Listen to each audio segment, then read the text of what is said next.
Lorsque l'on regarde derrière le cadran de l'un de nos garde-temps, tout un monde apparaît.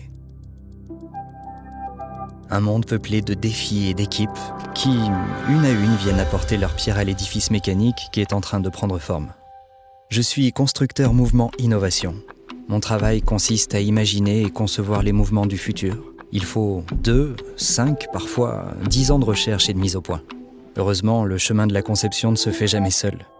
Il y a beaucoup d'échanges, de partage, d'expériences, de travail en équipe. C'est une belle aventure humaine. La première étape est celle qui me fascine le plus, la page blanche. J'essaye toujours de faire rêver nos clients avec des idées et fonctions nouvelles, tout en restant le plus élégant possible. Prenez l'emblématique gyrotourbillon par exemple. L'enjeu est de revoir son architecture afin de le rendre plus petit que dans ses versions précédentes, mais aussi de pouvoir intégrer de nouvelles complications. La miniaturisation est l'un des terrains de jeu préférés de la maison, mais aussi l'un des domaines les plus complexes de l'horlogerie. Nous pouvons nous inspirer de l'univers des pendules ou des pièces patrimoine, comme le mouvement Calibre 101 qui a été conçu dans les années 1920 sur 2 niveaux, de façon à réduire sa taille.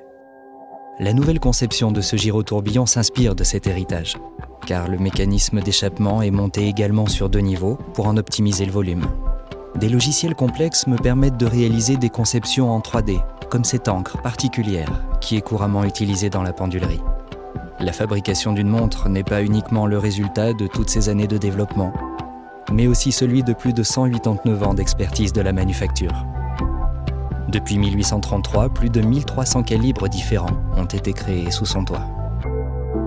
Les échanges avec le département design et développement produit sont essentiels. Ensemble, nous trouvons un bel équilibre entre style, ergonomie et faisabilité technique. Nous échangeons aussi avec les ingénieurs innovation, ce sont eux les mathématiciens. Sur cette création, ils ont travaillé afin de trouver le son parfait, en étudiant la longueur, la forme et la matière des timbres. Vient l'étape de la mise au point. Ici, on vérifie que toutes les fonctions et étapes de montage sont conformes à nos exigences. Alors, le premier prototype apparaît. Cet appareil que l'on appelle un cyclotest sert à qualifier et homologuer la bonne marche de la montre.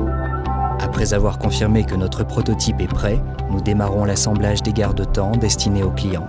C'est un beau moment, car tous les engrenages que je voyais s'animer dans ma tête prennent forme finalement. Le rêve devient réalité, il peut partir dans les mains du client.